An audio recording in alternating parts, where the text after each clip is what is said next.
A medical center in Los Angeles. Amateur pictures show paramedics transporting the 50-year-old star from his home in LA. A former friend, the Reverend Al Sharpton, has been speaking of his sorrow of Michal's passing. I feel like he was not treated fairly. I hope history will be more kind to him than some of the contemporary media. And tributes are pouring in from around the world. His close friend, Uri Geller, tells the BBC of his sadness. I'm absolutely devastated and shocked. I really have no words.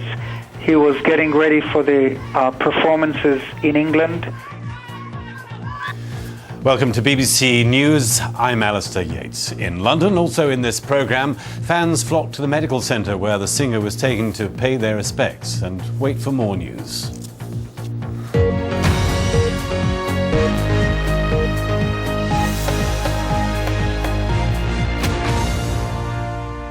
This is World News Today. It's 3 a.m. here in London. It's 7 p.m. in Los Angeles. That's where a few hours ago now it was confirmed that the pop star Michael Jackson had died. Paramedics were called to his home in Hollywood after he suffered a suspected heart attack. He was rushed to hospital but reportedly never regained consciousness. The LA coroner is investigating the cause of death, and crowds are gathering at the UCLA Medical Center and at his home. The star, who had a history of health problems, had been due to begin a series of comeback concerts in the UK in July. Well, the news of his death has been greeted with shock and disbelief, with tributes coming in from show business stars and from across the world. Well, let's speak now to our Los Angeles correspondent, Peter Bowes. Peter, we've been watching the helicopter going over Los Angeles with those pictures just a few moments ago, in fact, carrying Michael Jackson's body. That's now on its way for the autopsy, isn't it? Yes, that's right. His body has been moved from the hospital, the UCLA Medical Center where he died, to the Los Angeles Coroner's Office, the County Coroner's Office, where a post-mortem examination will be carried out on Friday. Now, we understand that the results from any toxicology tests may take several days. So initially there will be a physical examination done of Michael Jackson's body, but it may be several days before we know a precise cause of death. In the meantime, as you say, there are crowds and crowds of people lining the streets, mostly outside that hospital where Michael Jackson passed away. He is an iconic figure. He had a hugely loyal fan base, people around the world that follow him, those that were in Los Angeles today going straight to the hospital to pay their respects, as it turns out now. Initially they went there in the hope that it simply wasn't true and they were praying for Michael Jackson, but now a situation where they know that he has died, and people are crying in the streets. There are people with photographs, with candles. It's a huge outpouring of grief now. Peter, as we await that autopsy on Friday then, there is no suggestion at this point, is there, of any suspicious circumstance? There is no suggestion, certainly from the authorities. The media outside the hospital have been questioning officials who've been talking about the situation, that the police, and putting that question to them: is there any reason to be suspicious? And the authorities are dismissing that. They're saying that, well, it's in the hands of the coroner's department now to establish a cause of death. But it is being investigated. It will be investigated by the police department here. It is a sudden death, and of course he is a hugely well-known figure. He's a notorious figure in many respects, and he is someone who is known to have had problems with prescription drugs, for example, in the past, and it is very likely that that's the sort of thing that they'll be investigating during that post-mortem examination. But as you say, Peter, it is a matter of course. An autopsy would be carried out on a very sudden death like this. But now tell us, going back to what you were just saying about this outpouring of grief, Peter, how big, what sort of impact is that going to have, do you think, on the fans across the world? I think it's going to have a phenomenal impact on the fans around the world. This came like a bolt out of the blue. It was very sudden. No one had expected it. I understand that Michael Jackson was rehearsing at a local arena just last night, preparing for this concert. So many people, especially in London, of course, had been looking forward to his series of concerts. And there had been some stories that he wasn't as well prepared at this stage, really just a few weeks before the concerts, as he should be. But really, we're in the realms of speculation as to what sort of problems, if any, he was having.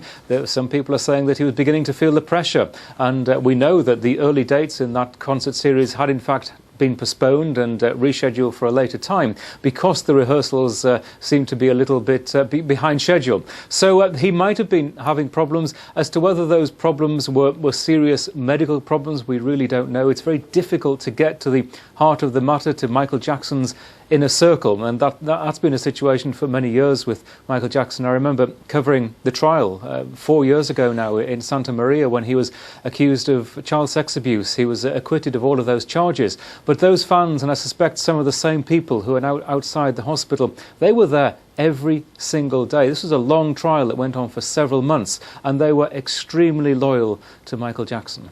Yeah, Peter, you talked about the trial there and some of the pressures that he was under. In fact, his friend Uri Geller told us not so long ago here on this programme that he felt that the financial problems, the stress of the forthcoming concert, all this, in his words, probably did bring about his death. It's difficult to imagine how all these issues wouldn't take their toll on any human being. He is known to have had financial problems. A couple of months ago, there was to have been an auction here in Los Angeles of all Michael Jackson's belongings from the Neverland Ranch. Clearly an attempt to raise some money. I went along there, looked at all this stuff, bizarre stuff, yes, from inside his home. And then at the very last minute, he decided that he didn't want to sell it anymore and that he was going to keep all these belongings. A tortured soul, I think, is probably a fair way to describe Michael Jackson. And during that trial, I sat just a few yards away, really, from where he entered the courtroom every single day. And I noticed as the weeks passed on into months that he became frailer and frailer every day. He looked extremely gaunt by the end of that trial. He was found not guilty, and he really disappeared off the scene straight after that. He never lived in his Neverland Ranch anymore. He's tried, I think, in the last few months to create a new life for himself here in Los Angeles. He was renting this multi-million-dollar mansion in Beverly Hills, the same place that he collapsed today before he was taken to hospital. Peter, there you are in a city which is full of celebrities, but where did Michael Jackson fit into that? Or did he, or was he now very much a recluse?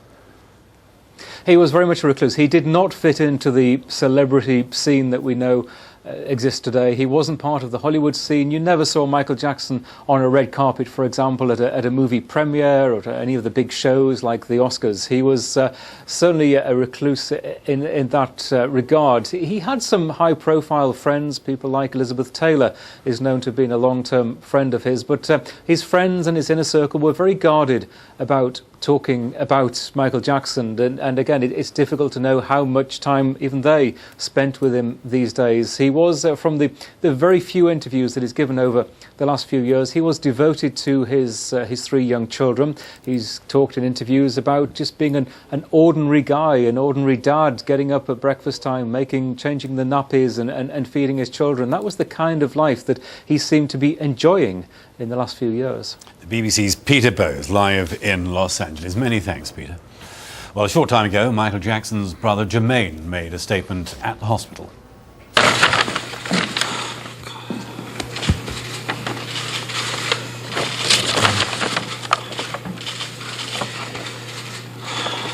This is hard. My brother, the legendary king of pop, Michael Jackson, passed away on Thursday, June 25th, 2009 at 2:26 p.m.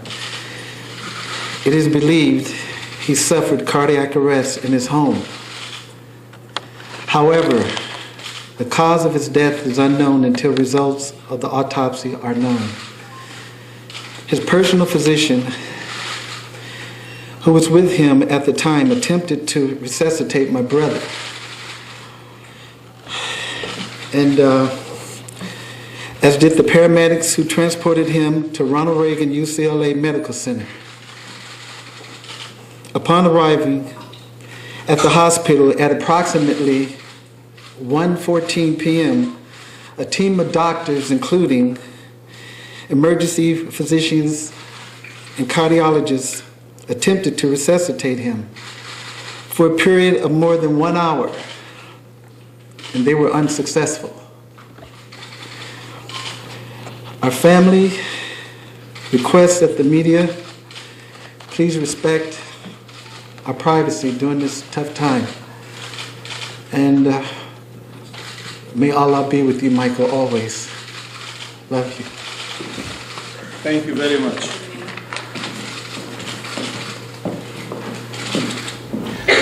That was Jermaine Jackson, one of Michael Jackson's brothers, making that statement at the hospital a little bit earlier. Well, now let me just bring you a couple of the British newspapers here. They've managed to change their front pages to show this. Here is the Daily Express. It says, heart attack killed star at 50. Michael Jackson is dead. And another which has managed to change the front page, the Daily Star, saying star dies of heart attack, Michael Jackson dead, collapsed at home in LA. Well, now, I have some guests here in the studio with me. First of all, to talk to us is Matt Blank. He's from the Michael Jackson World Network Fan Club. And this news, as it's been filtering through and around the world, as I gather, almost closed down your website, hasn't it? As Deborah mentioned for her American site, it's very much the same for our website, mjworld.net. Unfortunately, it collapsed very, very soon under the sheer amount of traffic and people visiting it.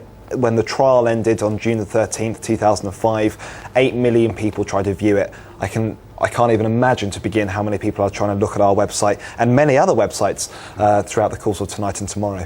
They're trying to gain more information, but presumably pass on their own thoughts as well, are they? Yeah, well, I mean, what we're going to be doing is opening up a memories book, and we've always accepted messages from fans which we've collated and given to Michael over the years, and which he's always been very appreciative by. Unfortunately, now it's going to be that we open it up for fans to be able to leave their condolences and to be remembered in the way that he should be. Let's bring in Lucy O'Brien, who's here as well. Lucy, you wrote the book Madonna Like an Icon. I mean, in terms of these two, Madonna, Michael Jackson, I mean, they are right up there, aren't they, as international superstars? Yes, that's right. I mean, in the 80s, it was really Prince, Madonna and Michael Jackson. And I was very struck by people saying that he became a recluse in recent years. You think back to the late 80s, early 90s, there was one wonderful night when he went with Madonna to the Grammy Awards, and she was in this wonderful big sparkly dress looking like Marilyn Monroe, and he was looking absolutely fantastic, and he was her partner for the night. And I think they were the king and queen of pop together, and I mean they were well aware of their impact in the media, and I think there's such a huge contrast between then and now, and it just underlines the fact that his death really is the passing of an era and the passing of a time when we had big mass global pop stars. It's a time that we're not really going to see again, because we've been talking about how the music industry itself has changed. We don't buy old vinyl records anymore, or even CDs. It's all downloaded now, so all that has changed. Right. How, I suppose, we build up our pop stars, has it? Yes, I mean the music industry now is completely fragmented, and there's all different ways we consume music now, and download singles. We don't really buy albums. We can't, in a way that the circumstances aren't there to create the star in the way that it was. And I was thinking as well with Michael Jackson, he came out of Motown, which was in a sense was where they first created the great sort of black crossover stars. Detroit. That was the wonderful record label that just captured the world's imagination, and he was a product of that. Let's, Matt, talk a little bit, just briefly about that and his music, and the fact that he was this African American who managed to bring everybody together, black and white. Yeah, I think he realised that to gain ultimate popularity, to break the records that he wanted to break, he would have to cross over genres. And I think back in the 70s, 60s, and the early 80s, it was very, you either listened to white music or black music. You went to a concert of a black performer and the crowd would predominantly be black people. And I don't think that's the same now. And I think we have Michael Jackson to thank for that. He realised where there was a gap in the music, where he needed to create something that was for the whole world and not just for specific people. It wasn't for the R&B, it wasn't for the pop, it wasn't for the black, it wasn't for the white, it was for everyone. Here's a bit of music, I made it, it's really good, that's what he was doing, and everyone accepted it and everyone embraced it. Matt, Lucy, thanks again for the time being, but let's say that the news of Michael Jackson's death has been certainly greeted with shock and disbelief around the world. He died in the UCLA Medical Center on Thursday night. Alex Kruger reports. It was the news the fans didn't want to believe. They gathered outside the Los Angeles Medical Center, hoping that somehow Michael Jackson was still alive. It is crazy. I'm a huge fan of pop culture and Michael Jackson and entertainment, and this is something that is going to be life-changing, that people are going to remember forever. And it's the day the music died. This is definitely something that's going to hit our generation forever. I don't know what to believe right now. I already had a heart attack. I heard they brought him back. I heard they couldn't revive him. I don't know who to believe or who to trust right now. But the Los Angeles coroner left no room for doubt. All we can tell you is that Michael was transported from his residence by paramedics to the hospital emergency room in full arrest and was pronounced dead a short time later. He was pronounced dead at approximately 2:26 California time. The star's brother, Jermaine Jackson, asked that the family be allowed to grieve in peace. Our family requests that the media please respect our privacy during this tough time. And may Allah be with you, Michael, always. Love you. The music producer Nile Rodgers said Jackson changed the history of popular music. I've been around a lot of stars and I've been around a lot of great music, but when you listen to Michael's stuff, you can see that it was groundbreaking on many different levels. Imagine having a career over and over and over and over again, and each time that career jump-started the next phase of his life, it sort of changed pop culture. Even the British Foreign Secretary weighed in. Writing on the Twitter website, David Miliband said, "Never has one soared so high and yet dived so low. R.I.P. Michael." Alex Kruger, BBC News. Well, a short time ago, the coroner, Fred Correll, who's in LA, spoke to us at BBC News, and he gave us details of how the case will now develop. Tell you is that Michael was transported from his residence by paramedics to the hospital emergency room in full arrest and was pronounced dead a short time later.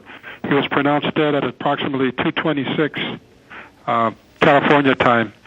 He died at the Ronald Reagan UCLA Medical Center. An autopsy is scheduled once he arrives here, and at that point we will then determine the cause of death. You mentioned the autopsy. That will happen fairly quickly now, then, will it? Yes, sir. That should be done probably tomorrow. And we're hearing that there was a cardiac arrest then. Was there anything else leading up to that you know about that you can tell us about? At this point, I don't know of anything more. All I can tell you was told to us. Again, everything is preliminary. Once we go to the hospital to bring him in, transport him to our facility, we will review the medical records and a coroner investigator will be assigned to the case, at which time we'll get more information as to what occurred prior to this happening.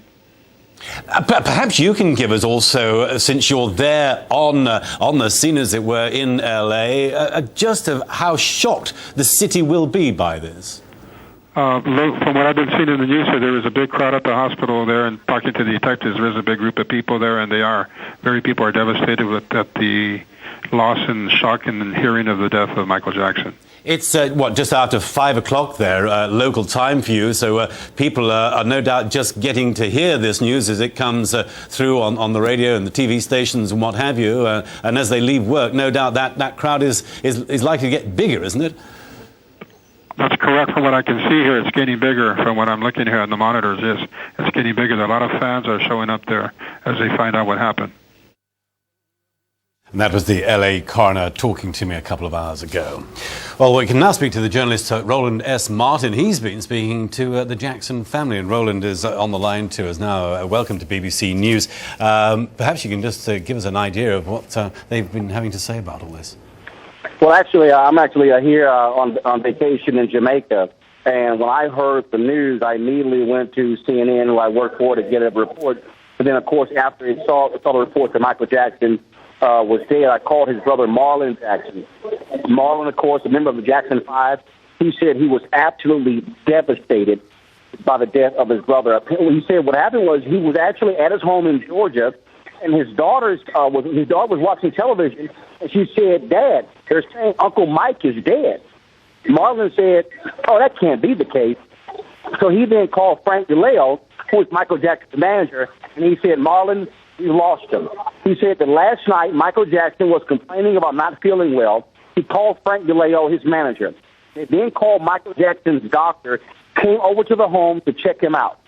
He obviously was not taken to the hospital last night. There's no idea whether the doctor gave him any kind of drugs, whether the doctor checked him out. We don't know. He said, but Frank told him something happened between last night with Michael Jackson being checked out and today. And then, of course, they found him unconscious. He was not breathing. He rushed to the hospital. And, of course, that's where they pronounced that he was dead. And so he said the family is absolutely devastated. A piece of their heart has been torn away from them, the death of Michael Jackson. Roland, perhaps you could just reiterate what you said there in saying that Michael Jackson had said that he was not feeling well. That was clearly in some hours before the paramedics turned up? Yes, actually, last night, Michael Jackson was talking to Frank. He had called Frank DeLeo, his manager, and he said that he was not feeling well. And so, as a result, they called Michael Jackson's doctor to the home. The doctor came by, checked Michael out. Marlon Jackson said, as Frank DeLeo told him, "Marlon, between last night and today, something happened. We just don't know." When they got to Michael Jackson's home, they found that he was not breathing. They called the paramedics. They rushed over. Michael was unconscious. They could not find the pulse. He was sent to the hospital. Apparently, this hospital is only 4 minutes away from where Michael Jackson lives. Then he was pronounced dead there. And so I also talked to another source who had a conversation with Lionel Richie, who saw Michael Jackson this weekend. He said Michael Jackson was not looking well at all. Yet also TMZ.com is reporting that Michael Jackson was actually at his concert rehearsal last night at the Staples Center, and various dancers said that Michael Jackson was looking just fine. There were, of course, all of these media reports out here saying that Michael Jackson was in a wheelchair, he was frail. Marlon Jackson said on May 14th, he got back to Africa, they had a family gathering where he saw Michael. It was the last time he saw him, the last time he talked with him. He said Michael was not in a wheelchair. Michael was looking great. Michael was doing fine. And he said they're just stunned by what is taking place, the death of their brother, the King of Pop, at the age of 50. He would have been 51 years old in August. Indeed he would. We're talking to Roland S. Martin, the journalist who's been speaking to Marlon, one of Michael Jackson's brothers. You don't by any chance know any detail of Michael Jackson's father, Joseph, do you, Roland? Well, first of all, no details whatsoever. I did talk to Londell McMillan, who is a New York attorney, who was Michael Jackson's attorney, who was helping him with his financial situation. Londell is also the attorney for Katherine Jackson, Michael Jackson's mother. He was actually on his way to Los Angeles to be with the family, and he also was stunned by his action. This was a tragic death that happened so quickly. We've been hearing all of these reports of Michael Jackson not feeling well, but then we heard other reports saying he was doing just fine. And look, let's keep in mind, a year ago, the great journalist Tim Russert was at work. He had gotten back from a family vacation in Italy, I believe, and what happened? The next day, he died of a massive heart attack. And so the reality is, these kinds of things do happen, but it is such a tragedy to his fans all across the world. And, so many people right now, and I got to say this here, so many people right now are talking about the child molestation trial and all the craziness that surrounded Michael Jackson over the last 10 to 15 years. Those are all viable subjects. But I think people have to also keep in mind that this guy, he was in a category all by himself. Madonna was not in the same category as Michael Jackson. When you think about the history of music of Michael Jackson, you have to say that the Beatles, Elvis Presley, Michael Jackson were in a different kind of category. That's how much of a power this guy was. And so I think you are going to see people across the world mourning his death, and it will probably be one of the things that we have never witnessed in our lives when it comes to anybody who's a non-politician or a non-world figure, what's going to happen over the next week with Michael Jackson's death. And Roland, you know what Michael Jackson said in these recent years after the birth of his children was that beyond the music, his 3 children were the most important thing in his life now. Well, absolutely, man. And look, I mean, fatherhood changes anybody, and and one of the things that Marlon Jackson said that people don't understand all the humanitarian things that Michael Jackson was involved in, hands across America. I mean, this was not just a guy who was just an entertainer and who performed. Here was somebody who, yes, was a family man, but who was also a humanitarian. And again, when he brought himself to a story, to a cause. But look at We Are the World. I mean, he was one of 3 forces behind that whole effort. Bob Geldof, Quincy Jones, and obviously Michael Jackson. And he was one of the writers of that song. And so we have lost more than just a musician. We have truly lost an iconic figure, for the world. Let me also add this here. People understand. MTV, people keep talking about Michael Jackson's videos, especially Thriller. They don't realize MTV would not play videos of African-American artists. Michael Jackson was the first black artist who tore that door down, and he opened it up for so many different people. And so here's a guy, even in the 80s and the 90s, who broke down racial barriers because of his music. Black, white, Hispanic, Asian, people all across the world listen to his music. And so I think folks should not be short-sighted when they start thinking about the legacy of Michael Jackson. It goes beyond the issue of music. It also delves into the issue of race relations as well. The journalist Roland S. Martin. Roland, many thanks for being with us and for all your thoughts. Just to let you know that Michael Jackson fans have begun a tribute, apparently, a memorial on the Michael Jackson's Walk of Fame on the Star there in Hollywood. They've been singing, they've been holding a candlelit vigil already and putting down their letters. That's taking place as we talk. Well, as Roland was just saying, he believes that people around the world will be in mourning now for Michael Jackson. Joining us from Sydney is our correspondent, Nick Bryant. Nick, what sort of views will there be on Michael Jackson down there? Well, people woke up to the news that he'd had this cardiac arrest, and by the time many people will have reached work on the east coast of Australia, about 9 o'clock, his death had been confirmed by the Los Angeles authorities. I don't get the feeling that was a great sense of shock here. I think Michael Jackson possibly has lost the capacity to shock people around the world. But clearly it's one of those big global news events, and that's being recognised here with the major commercial television networks have interrupted their normal scheduling to bring special tribute programs to Michael Jackson, which are featuring live reports, of course, from outside that Los Angeles hospital. The websites here have been redesigned. The Sydney Morning Herald, for instance, is calling this the day the boogie died rather than the day that the music died. And, of course, people have expressed their grief, as they do nowadays, on the web. People have gone onto the social networking sites like Twitter. The news sites have opened up tribute pages.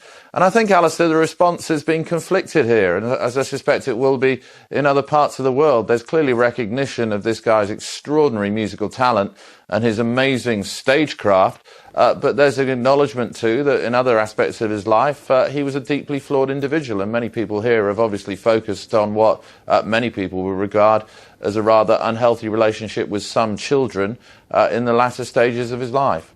Nick, you, like me, will no doubt remember the young Michael Jackson when he started his career with the Jackson 5, other members of his family. I mean, even then, in those days, I mean, it was remarkable. The way he was able to get up on stage, wasn't it, as a young sort of 6, 7-year-old and perform like that. In a sense, I suppose, Nick, it's not too surprising that he became the international superstar that he now is.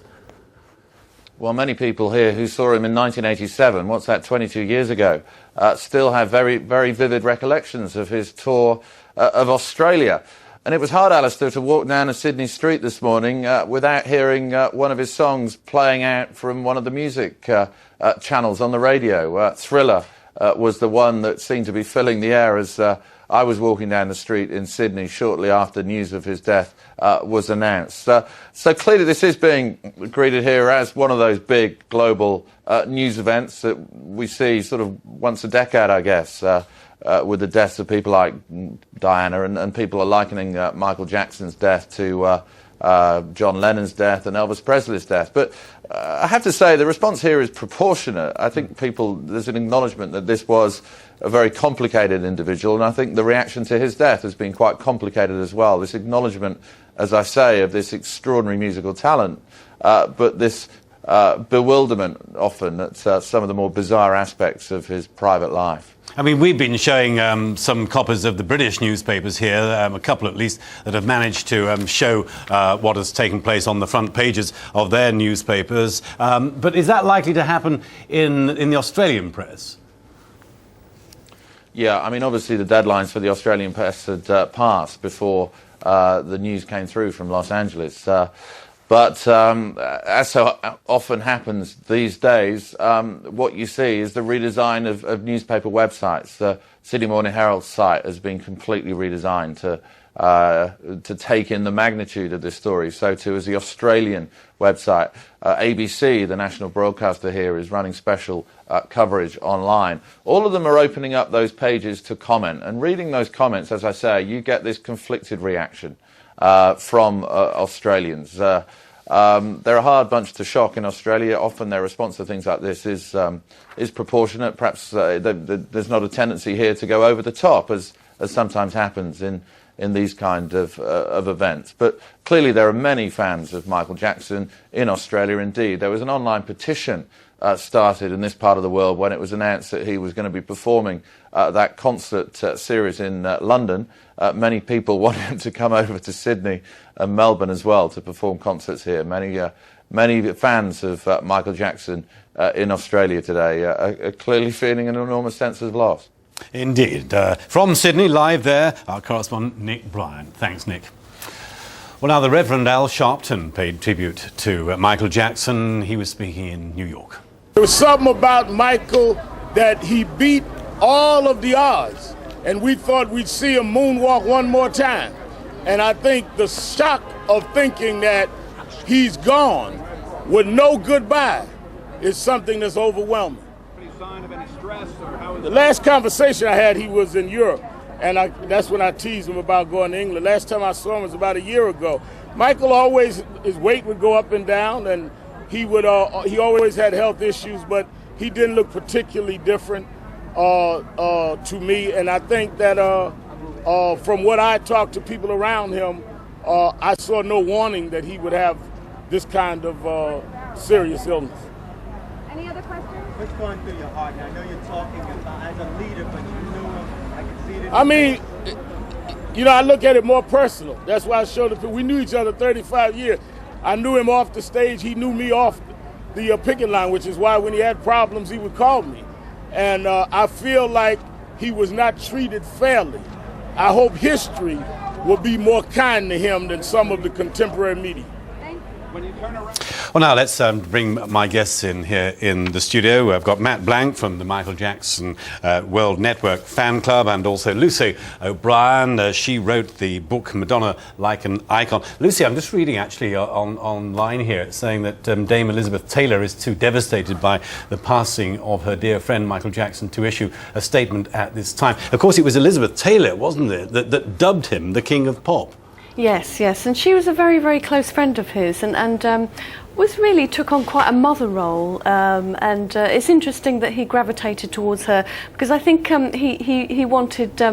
It always struck me as someone who needed looking after, and she was someone who did that. And I was also struck as well by his fragility in his preparations for this coming tour, and contrasting that with when I saw him in the late 80s in Wembley.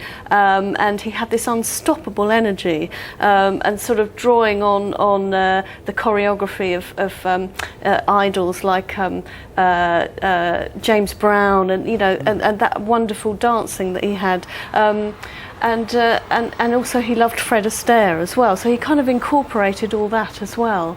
And it's hard to believe that energy just has just totally dissipated.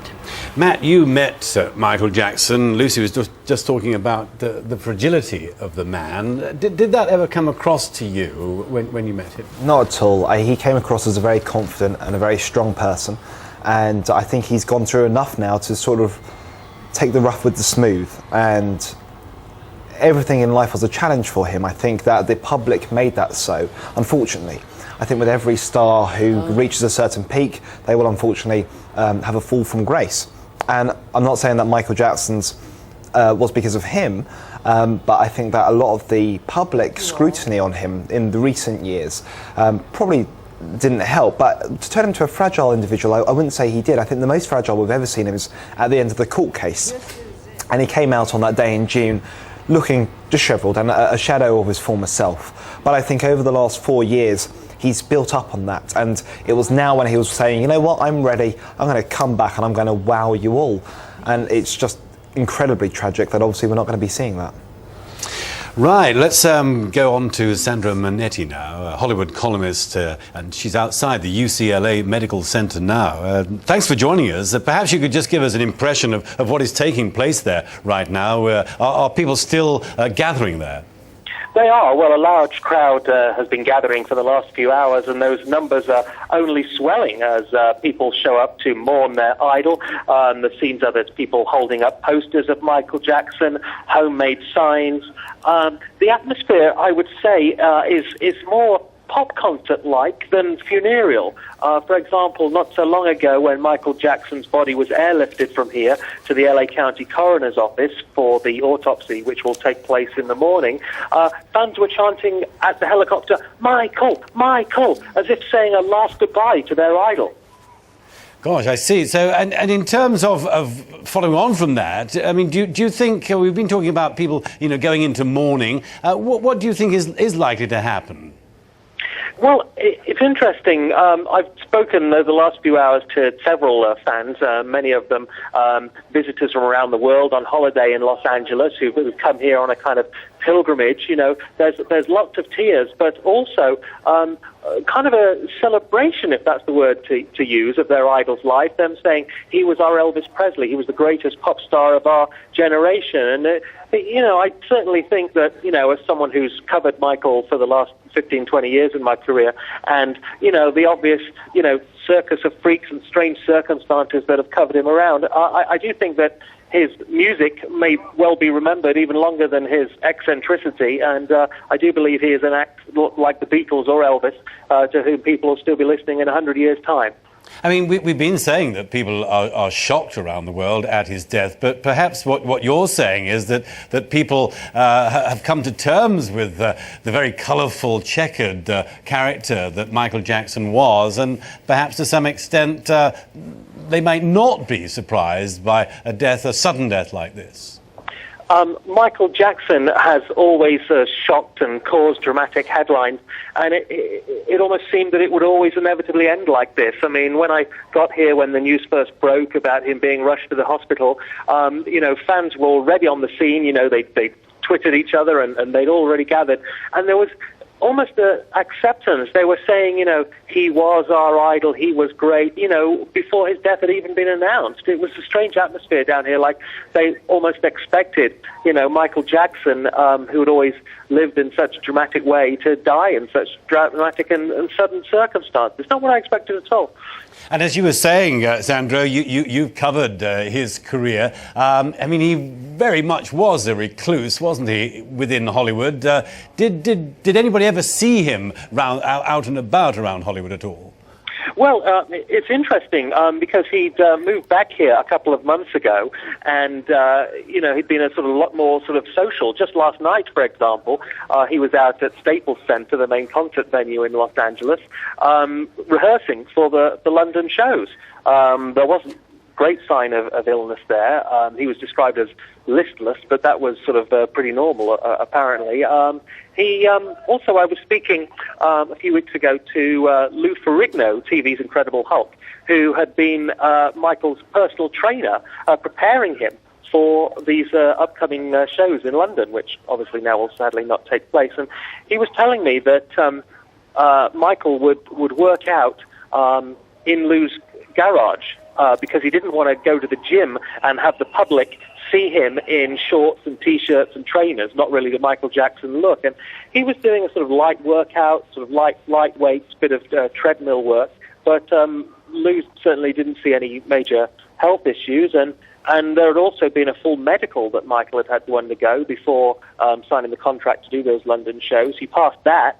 So all the speculation in the crowd now is turning to what might have caused this cardiac arrest. There's speculation about what the toxicology report might find, about what drugs are in his system. The story's changing hour by hour, and I guess we'll learn more tomorrow.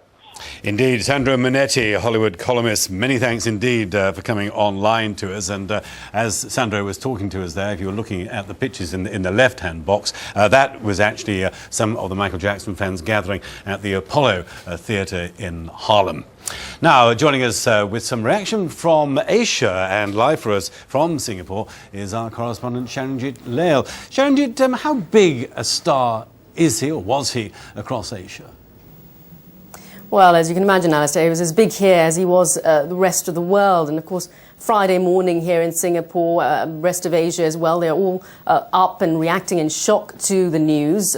Promoters had apparently reportedly planned a phased 3-year touring plan that would have brought him to Asia. It would have been his first tour in 12 years. And really, there's no breakdown of his record sales in Asia, but he sold as many as 750 million records in his lifetime, as you've been reporting.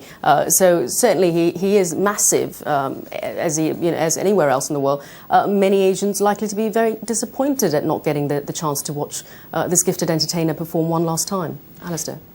Sharanjit, we're talking about the mourning that might be taking place across the world, although, as we were hearing just now, some of the fans outside the UCLA hospital in Los Angeles, where Michael Jackson was taken, are actually dancing in the streets in tribute to Michael Jackson, rather than in a sense of a mourning. Is that more likely to happen in Asia if there is going to be any sort of reaction from the fans, do you think, or not? Well, we haven't seen anything like that here at the moment, Alistair. Obviously, Friday morning, most people are at work, and the ones at home are probably tuned into the TV at the moment, glued to see what's been happening and the developments over the last few hours. So certainly nothing yet here in Asia. There's been a lot of reaction on a lot of the social networking sites, Facebook, for instance, Twitter. That's pretty much it. Most people sort of saying, yes, indeed, he was a great entertainer. Sharanjit Lail, live for us there in Singapore. Let me just bring Matt Blank in. He's here in the studio with us from the Michael Jackson World Network fan club. Are you surprised with what is happening at the hospital there, that fans there are actually dancing and singing in the streets? Not at all. I think, as I said, everyone deals with grief in their own way. Some people want to be very intimate, some people want to express it, some people want to celebrate life. And I think that Michael Jackson was always about celebration. His music is about celebration. His dancing is about celebration. And I can understand that there will be fans that go, you know what, Michael may have wanted us to remember him like this, and therefore even during this sad time, let's remember why we are all collated here, why we have all gathered outside this hospital. It's not just to cry tears, but it's to remember what he's given the world. Lucy, let me bring you in. Lucy O'Brien, what do you think about it? I was just thinking that when Matt was, when we're thinking about the fans dancing, Michael was all about dance, and in a way he taught white people how to dance. Yes. You know, you think back to how he popularised disco music, and you got to be starting something, and just there was a huge life force that emanated from him that was really quite irresistible. It doesn't surprise me at all that people feel that the right tribute now is to dance. In a way, that's to respect what he projected out into the world. It's a good point, isn't it? We've got two of the British newspapers here, Lucy and Matt. The front page of the Daily Express says Michael Jackson is dead. They follow that up on page 9. I think there's a double spread. Let me just try and get inside here for you. Here we are, yes. Jacko is dead at 50. I mean, that's, Lucy, is the shock, although, you know, obviously it's not unknown that people do have heart attacks, cardiac arrests at the age of 50. Yes. Well, it's almost as if he danced himself out, you know, as if he burnt out. I mean, it's kind of a cliche, but his star shone so brightly, and then it burnt out like a comet trail. You know, all these cliches people have probably come out with, but there was that sense of someone who was living his life at such a fast pace that maybe somewhere inside he knew that it wasn't going to last, and that maybe he would die before his time, that there was something inside that was propelling him. Matt, just finally to you, I mean, do you think that is the case here? I mean, I know you've been saying that you're very shocked by all this. Clearly you are, numbed by what has happened, but given the sort of person that Michael Jackson was, I mean, is there, do you think, a possibility amongst your fans that they'll take it on board and they'll just think, well, you know, he lived a great life, he lived life in the fast lane, and perhaps this was going to happen to him? He achieved more than what most people do in their whole lifetime by the age of 10. And what brought on this, whether it was stress or what, we won't know. A heart attack, anyone can suffer for no particular reason. You don't have to have a whole life of medical issues. And I think, for the first time ever, I can actually understand now why some Elvis fans go, oh, well, Elvis isn't dead, and all these, you know, spectacle happens and rumours. And I can understand that because it's holding on. And there's a part of me that doesn't want to believe that Michael Jackson's dead, and for millions of fans around the world, that's going to be the case, and I'm sure conspiracy theories will start. But I can actually really feel for that now. You don't want Michael Jackson to be dead. No one actually does. No one wants anyone to be dead. But his star has shone so brightly, and it's just incredibly sad to think that will be no more. Well, the autopsy takes place on Friday. We'll know the details of that. Possibly in the next few days anyway, exactly what took place. Matt and Lucy, many thanks indeed for the time being. Well, now, Uri Geller is a long-time friend of Michael Jackson, and he told me earlier how he admired the star. The person I knew was a genius. He was an icon, an idol, but he was also a human being, a misunderstood human being. You know, I'll never forget the day, Alistair, that he was here in Sonning in my home, and I looked at him. We were in the family room alone, and I asked him, Michael, are you a lonely man? And he looked up at me, and seconds passed, and then he suddenly said, Uri Geller, I'm a very lonely man. And in a way that said it all. He was so amazing and so unique in his own right, in what he did, in the music, the personality, the celebrity, the freakiness, sometimes the strangeness in him that, you know, the whole world knew about Michael Jackson. He was a good father. I was many times with him, and when he had his children around. He was humble, he was caring, he was generous, but yes, he was misunderstood, and the press loved tearing him apart. The media, they built him up and then put him on a pedestal, and then they destroyed the pedestal. So yeah, he was hugely controversial. He went through hell. He went through hell many times, especially with a court case, with what was said about him. let me tell you, Alistair, something that happened in the darkened dungeons of the hit studio, where he did his last album, Invincible, which, by the way, I designed the booklet of Invincible. At one stage, he said to me, "You know, Uri, I'm eating something that I want to stop eating something. What can I do?" And I said, "Well, let me hypnotize you." And he said, "Yeah, can you really do that?" And I said, "Yeah, I was a hypnotist in Israel, before I started my spoon-bending career." And I hypnotized him. And I took him into a very deep trance. And Alistair, I did something something highly unethical. While he was deep in trance, I asked him, "Michael, did you ever touch a child in an inappropriate manner?" And he immediately said, under hypnosis, he said, "No, I would never do that." And then I asked him, "Well, why did you pay Jody Chandler millions?" He said, "I couldn't take it anymore. I had enough." So, this was to me a kind of a private validation that this man is innocent. And, the court case, do you realize what mammoth pressures Michael went through? And this last comeback that was supposed to be in London, the stress, just the notion of knowing I have to deliver 50 shows, I have to be perfect, at least close to perfection. I've got to do it again. I've got to come back in a big way.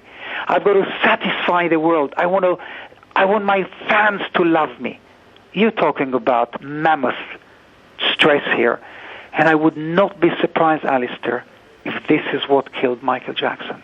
Yuri, fabulous memories and thoughts that you've given us there. Thank you for that. But you mentioned the loneliness. He did say to Oprah Winfrey once, didn't he, on her television program, of the loneliness that he suffered as a child. Did he ever talk to you about his childhood? Of course he did. He this is not a secret that he stood by the window and aged 5 and watched other kids play baseball when he couldn't go out there, and knowing that he had to stay indoors to practice and rehearse and sing and dance. His childhood was, he lost his child. There was no childhood. It slipped him by. You understand? And then, I don't want to talk about, his relationship to his family, especially to his father. But there were certain, I believe, and this is my opinion, and I guess I'm allowed to voice my opinion, there were a lot of deep psychological factors involved in the beginning of his, quest to perfection, to perfecting his face and changing his face and so forth. I wish I was there at the beginning, but I wasn't, because if I was there, you must understand, Alistair, I fell out with Michael Jackson on numerous occasions. There were times when we didn't speak to each other. I had the chutzpah, the cheekiness to shout at him, to tell him, "Michael, this is wrong, don't do this." Because most of the people around him were, in a way, kind of yes men, and no one really ever dared to tell him the truth, what yes to do, what not to do. Yuri, obviously fans, as you've said, are all around the world. In every country of this world will be at a loss to know how to cope with the death of somebody as well known as Michael Jackson. I mean, literally, probably everybody in the world knows this name, Michael Jackson. But there are 3 people very, very close to Michael Jackson, and those are his 3 children. Do you have any sense of what the family itself will be going through at this point? I don't want to comment on that. It's not my role to talk about his children or about his family, but hey, come on, Alistair. Any death in any family is devastating. We all know that. But at least I'm a believer. I believe in life after death. I believe that Michael is in a better place than we are right now, and he's looking down at us, and he's sending his love to all his fans, and that's the last thing I want to say. That was Uri Geller, a long-time friend of Michael Jackson, talking to me earlier. Now, Charles Thompson is from the MJ Star online fan club and is a music writer as well. Welcome to BBC News. Thanks for joining us. Let me get your reaction to Michael Jackson's death. My reaction initially was one of disbelief, literal disbelief. We've heard stories like this before break on internet blogs, and they've always proven false, so I just assumed this was another in a long line of false stories. And as it emerged that Michael had genuinely suffered a cardiac arrest, there was just a sense of horror among the fan community, and just hoping and praying that he'd pull through. And when we got confirmation that he had, in fact, passed away, it was just devastating, absolutely devastating. And tell us about your website, and presumably fans have been trying to get onto your website as well, have they, for news and to pass on their condolences, that sort of thing? Yeah, very much so. We're experiencing enormous traffic. It's a very busy website anyway, but the website slowed down quite a lot with all the people trying to log on. We've had people joining up, I think, specifically just to post their condolences. Hundreds of people online at a time. Just, I think he and his music meant a lot to a lot of people, and people are looking for an outlet at the moment for their grief. They don't quite know how to respond. And in terms of the fans and the mourning, that sort of thing, how do you think these next few days are going to pan out? Well, a lot of people are talking about a Diana kind of reaction, which I don't think we'll see. I think Michael was loved all over the world, and there will be a lot of fans in every country that will be coming together. I know that there's already candlelight vigils in New York, and one on the Hollywood Boulevard on Michael Jackson's Star. I think we'll see very much a global response to this fan gatherings. I already know, hundreds of fans are trying to find out when the funeral will be so they can show up there and show their support. I think this will be enormous, and I think it's affected probably millions upon millions of people on a global scale. That's how you'll be writing this up on the website, looking at his legacy. What will you actually say? Michael's legacy was enormous. He's left an enormous legacy, both musically, cinematically, even in terms of race relations. He's been an innovator for decades. He's left behind a tremendous body of work. One of the strongest back catalogues in pop music history. Of course, his music videos, which changed the way music was marketed all over the world. I think there was a strong message to Michael's music of racial unity and of peace across the world, love, and I think he'll be remembered for a lot of wonderful things. Many thanks indeed for your time and your thoughts, and the news of the world's showbiz editor Dan Wootton has been speaking to our entertainment reporter Lisa Umzimba Glastonbury. We'll be bringing you that a little bit later on in this programme. Let's bring in our guests, though, in the studio here once again, and Matt Blank from the Michael Jackson World Network Fan Club, and also Lucy O'Brien. You wrote about Madonna like an icon, but you just heard one of our guests in fact saying that he didn't think that Madonna came anywhere near Michael Jackson. Well, I would disagree. I would disagree hugely.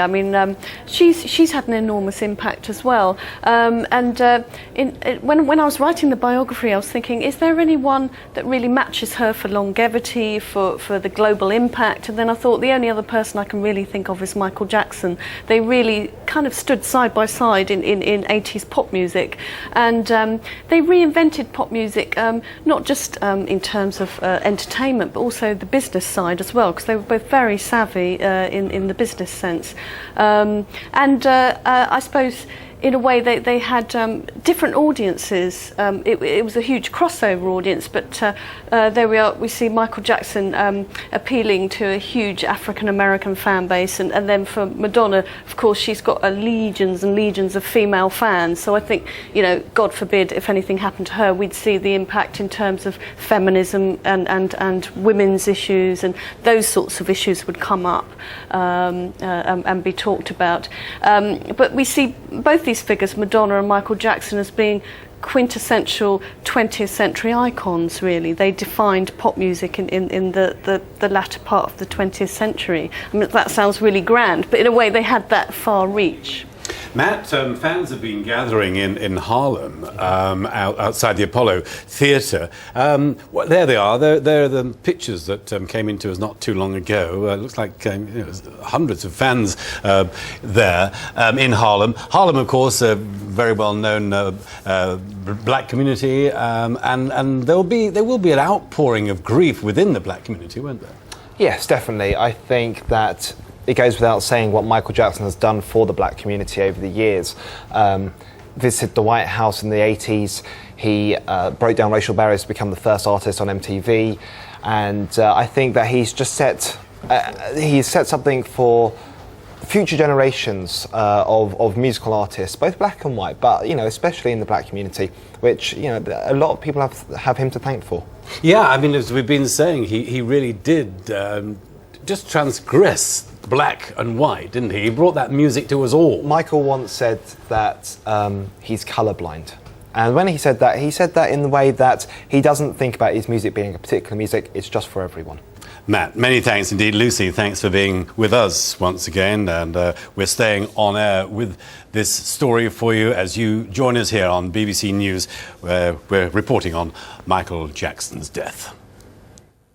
The king of pop, Michael Jackson, has died. The singer suffered a cardiac arrest. He was taken to a medical centre in Los Angeles. Amateur pictures show paramedics transporting the 50-year-old star from his home in LA. And a former friend, the Reverend Al Sharpton, has been speaking of his sorrow of Michael's passing.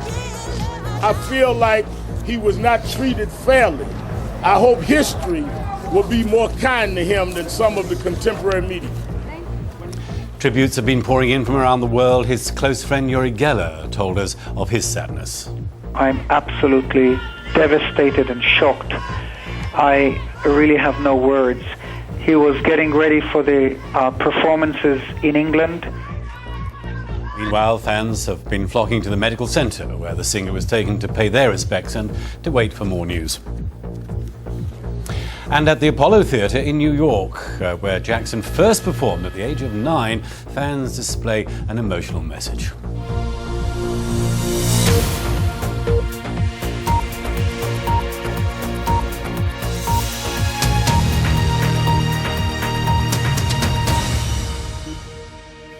Hello, welcome to BBC News. We're broadcasting to our viewers in the UK and around the world.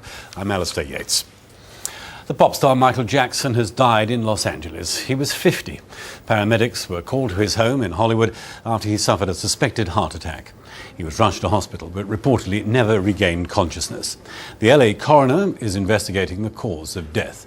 Crowds are gathering at the UCLA Medical Center and at his home. The star, who had a history of health problems, had been due to begin a series of comeback concerts in the UK in July. Well, the news of his death has been greeted with shock and disbelief, with tributes coming in from show business stars and from across the world. Alex Kruger has this report for us.